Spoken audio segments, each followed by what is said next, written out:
Artificial intelligence isn't just about chips and code. It's about who gets to shape the future and who gets left out. From health breakthroughs to climate tools, AI can serve the public good, but only if the systems around it, like intellectual property, are designed for access, not just ownership. So what happens when IP becomes a bridge instead of a barrier? Stick around. We're about to unpack how states around the world are making that leap. You are listening to Intangiblia, the podcast of intangible law, plain talk about intellectual property. Please welcome your host, Leticia Caminero. Welcome to Intangiblia, where we explore the invisible threads that connect ideas, innovation, and law.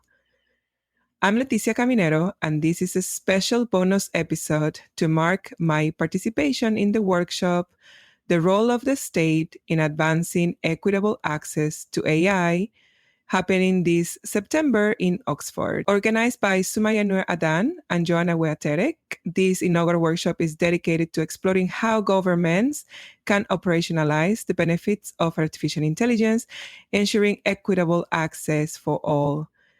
The event is supported by the Future of Life Institute, a global organization committed to steering transformative technology toward the public good. In this episode, we'll explore how states are rethinking intellectual property tools to make AI more open, ethical, and inclusive.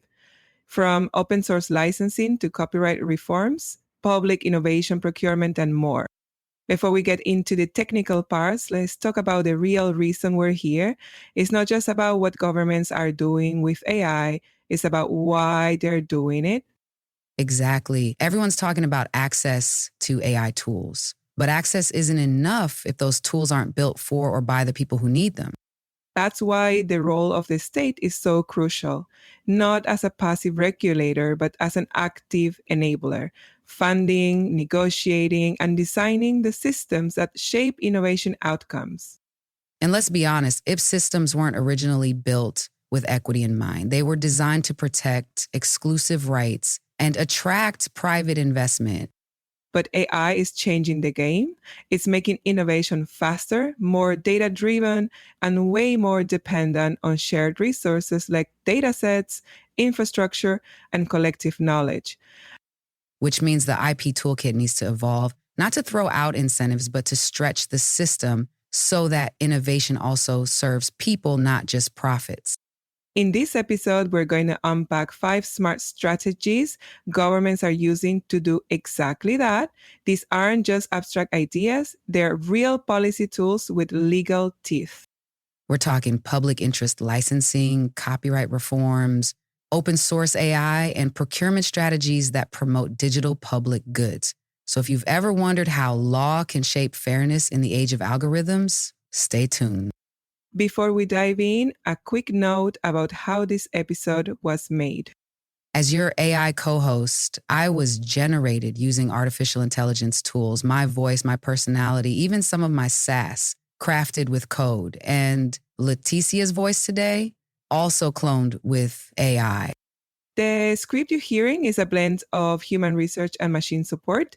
We used AI to organize legal frameworks, summarize case law, and shape the narrative, but every word was fact-checked and refined by a real human. That's me. Well, real me.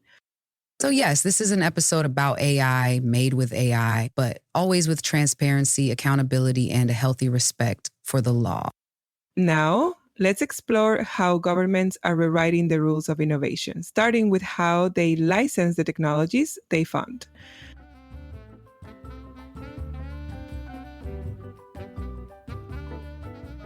Let's start with something that sounds obvious but often isn't. When the public pays for innovation, the public should benefit from it. Right? Too often, taxpayer-funded research ends up locked behind patents, paywalls, or proprietary code that nobody can touch without a license or a lawyer. But that's beginning to change. Some governments are now attaching conditions to public R&D funding to make sure the intellectual property generated is shared or at least licensed more broadly. Take Canada's Explore IP strategy. It maps out government-funded IP and encourages licensing across sectors. Some provinces are even considering models where Crown-owned patents must be made available for public interest uses, especially in sectors like health, climate, and AI. Meanwhile, countries like the Netherlands, Germany, and New Zealand are piloting open supply and open online mandates for AI outputs created with public funding. These include datasets, models, and training tools designed to stay open by default. And this isn't just policy wonk stuff. It's how you build digital public goods, AI tools that solve real problems from flood prediction to rural healthcare that any country or startup can reuse or adapt. The upside, faster innovation, especially in developing countries or underserved regions, lower costs for researchers and small businesses, transparency in model development and training data, public trust in how AI is funded and deployed. The challenges? Of course, there's tension. Some inventors or universities worry that open licensing may reduce the commercial value of their discoveries. Or that mandatory openness could discourage private investment or slow down tech transfer. That's why many experts now recommend a flexible hybrid model, keeping core IP accessible for public use, while still allowing exclusive licenses in specific contexts.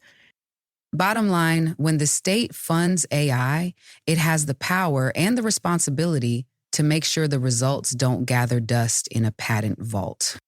Or worse, get bought up by a private firm and turn into an access barrier. Let's make that public investment count. When it comes to AI, copyright is one of the most contested frontiers. After all, AI models learn from existing content, books, images, articles, music. But is that legal? Enter the world of copyright exceptions for text and data mining, or TDM. These exceptions allow machines to analyze large amounts of copyrighted content without asking for permission each time, at least in some places. The European Union's DSM directive introduced a structured approach. It allows non-commercial TDM by default and permits commercial TDM if rights holders don't opt out. Meanwhile, Singapore has gone further. In 2021, it passed a progressive copyright reform that explicitly allows data mining for both commercial and non-commercial AI training with no opt-out clause. Japan and the UK have also carved out TTM exceptions. The US, however, relies on a more flexible but less predictable concept, fair use. In 2024, a US federal judge dismissed part of a high-profile lawsuit against OpenAI, ruling that using publicly available content to train AI can qualify as fair use. Then came June 2025, a busy month for AI and copyright. First, Meta won a similar lawsuit brought by a group of authors, including Pulitzer Prize winner Michael Chabon.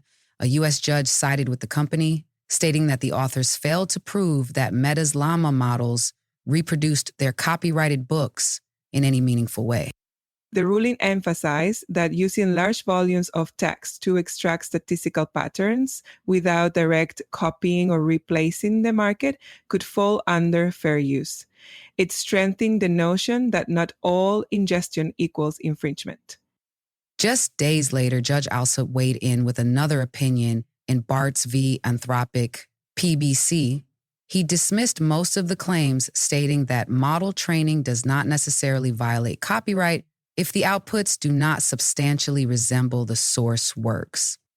Judge Alsop went further, warning that overextending copyright law to cover mere learning by machines could chill innovation. He stressed that copyright protects expression, not facts or functional analysis, and that Anthropic's outputs had to be judged on what they actually produced, not just what they were trained on. It's early days and higher courts might still weigh in, but taken together, the OpenAI, Meta, and Anthropic rulings give AI developers in the US a cautiously optimistic roadmap, especially when working with public content and ensuring non-verbatim outputs. The White House AI Action Plan, published in early 2025, acknowledges the tension. It calls for clearer guidelines and multi-stakeholder dialogue on IP rights in AI training, particularly around data sets, transparency, and ethical boundaries.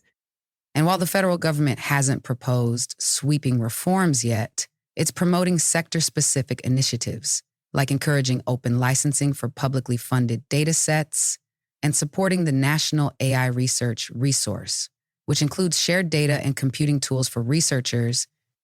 So in the US, the direction is clear. The government sees value in making AI development more inclusive and transparent.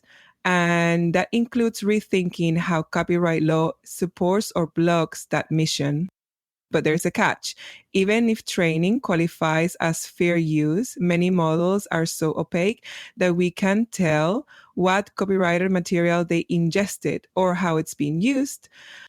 This is known as the black box problem. Without transparency in training data and model behavior, it's hard to assess compliance, bias, or accountability.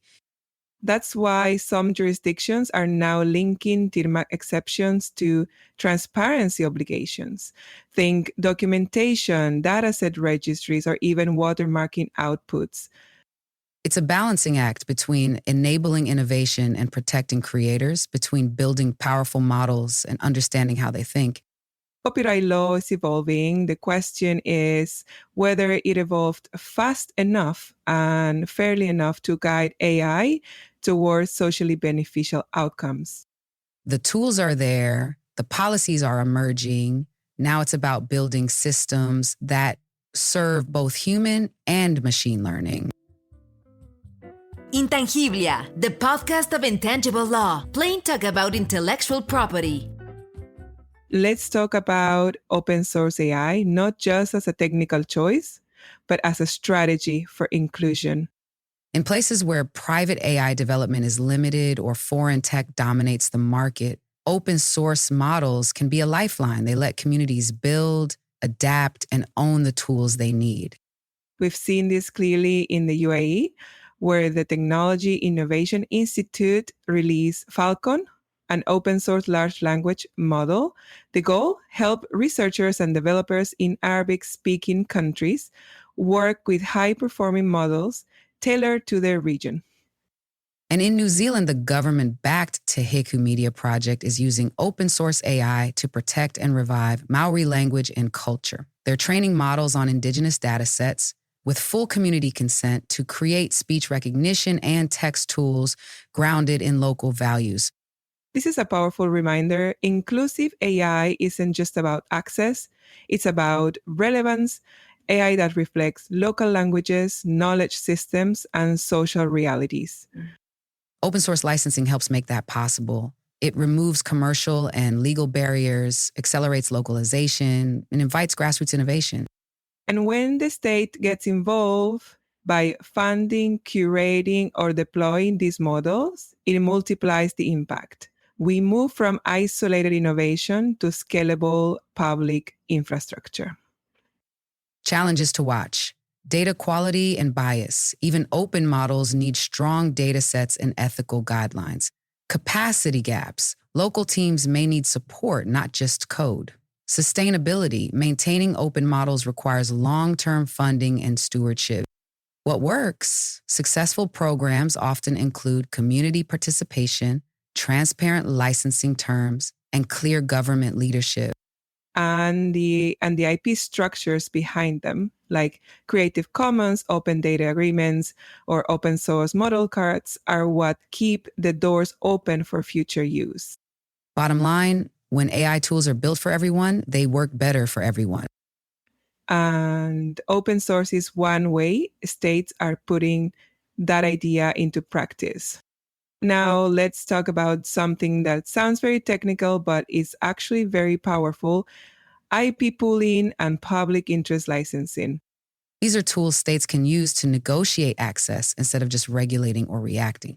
And when done right, they allow governments to share intellectual property across sectors, companies, or even countries. A perfect example is the COVID-19 Technology Access Pool, or CTAP, created by the World Health Organization. It invited patent holders to voluntarily license health technologies for broader low-cost access. While CTAP didn't attract as many tech contributors as hoped, the idea behind it is starting to gain traction in AI. We're seeing more discussion around sovereign patent pools for AI models and datasets, especially those created with public funding. This means governments can consolidate certain IP assets and license them non-exclusively for high-impact applications like education, agriculture, or public health. This approach is flexible. It keeps the door open for private sector engagement, but with terms that reflect equity, like requiring licensees to serve underserved markets or disclose how they use the model. But this unlocks cross-border collaboration on AI for development, lower licensing barriers for small businesses and NGOs, stronger negotiation power for states in global AI deals. Of course, voluntary licensing only works when there's trust and transparency. And AP pools require solid infrastructure, clear governance, and incentive structures that work for both rights holders and the public. But here's the real innovation: treating IP as a negotiable asset, not just a legal right, something that can be structured to support access, adaptation, and scaling, not just exclusivity. In a world where AI systems often cross borders and sectors, public interest licensing gives governments the tools to stay in the game and shape outcomes that benefit more people. Especially when private innovation doesn't automatically serve the public good. Let's wrap up the strategy walkthrough with a big idea: governments not just reacting to innovation, but leading it. We mean governments acting like innovators themselves, using public procurement, challenge funds, and sandbox environments to steer AI in directions that serve society. Exactly. This is the space of government-led open innovation, and it's gaining traction fast. From national AI sandboxes to data collaboratives and AI research hubs, states are creating control spaces where risks are managed and equity is designed in. Let's take the G7's AI Grand Challenges. These are publicly funded missions designed to crowd in innovation for the public good, focusing on trustworthy AI, healthcare, and sustainability. They don't just ask for private solutions, they co-design the terms of access and IP. And the European Commission's AI factories combine funding, infrastructure, and open licensing frameworks to accelerate collaborative model development for small firms and researchers. What makes it open? Pre-competitive collaboration. IP terms baked into contracts, not as an afterthought. Shared data infrastructures, public oversight of outputs. What's tricky? States need legal capacity to build this. That means smart contract design, IP literacy, and long-term digital governance, not just flashy announcements. And they must avoid extractive models where public R&D gets privatized at the finish line. The goal is to keep innovation circulating, not captured. This is the future. States as co-creators, not just regulators, not blocking innovation, but unlocking it on terms that include more people and more possibilities. And using IP law as a lever, not a wall. So what can policymakers actually do with all this? We've explored 5 big ideas, and now it's time to draw some conclusions. Not slogans, not theory, practical steps. If you're a government actor, innovation funder, or policymaker, here's a roadmap to make AI more inclusive using the power of IP. Fine. Tie public funding to open access. Require that publicly funded AI outputs, models, code, data sets include clear licensing terms that promote broad reuse. Not everything has to be open source, but public money should create public value. 2, codify fair training practices, introduce or clarify copyright exceptions for text and data mining with transparency requirements, consider sector-specific carve-outs or guidelines for ethical AI training, especially in education, health, and public language models. 3, support regional and cultural relevance, fund open source models and tools built for and by local communities. prioritize languages, indigenous data, and domain-specific AI that reflect the realities of diverse populations, and protect contributors through clear benefit sharing and data sovereignty frameworks. 4. Enable voluntary IP sharing mechanisms. Build and maintain public interest patent pools or open licensing platforms. Offer financial or reputational incentives for rights holders who contribute. Ensure clear governance and alignment with national development goals. 5. Lead innovation by example. Use public procurement and government-led challenges to drive inclusive outcomes. Design IP terms from the start, ensuring that AI built with public involvement remains accessible, safe, and auditable. All of these tools already exist. The real shift is in how we combine them with courage, creativity, and a long-term view. Because equitable access to AI isn't just about what's invented. It's about what's shared, what's protected, and who gets to use it. And that means rewriting the rules, not to limit progress, but to invite more people in. That's a wrap on this special bonus episode of Intangiblia. Whether you're a policymaker, researcher, legal advisor, or simply curious about the future of AI and society, we hope this gave you new ways to think about how IP can support, not stifle, equitable innovation. From open licensing to copyright exceptions, from community-driven models to public innovation strategies, we've seen that the role of the state isn't just about catching up to AI, it's about shaping it. This episode was created to accompany my participation, the real Leticia, that is, in the workshop, The Role of the State in Advancing Equitable Access to AI, organized by Sumaya Nouradan and Joanna Wiaterek, with support from the Future of Life Institute. We'll be back soon with our regular season of interviews, inventions, and imagination. Until then, keep questioning, keep creating, and above all, keep innovating with intention. Thank you for listening to Intangiblia, the podcast of intangible law, plain talk about intellectual property. Did you like what we talked today? Please share with your network. Do you want to learn more about intellectual property? Subscribe now on your favorite podcast player. Follow us on Instagram, Facebook, LinkedIn, and Twitter. Visit our website www.intangiblia.com. Copyright Leticia Caminero 2020. All rights reserved. This podcast is provided for information purposes only.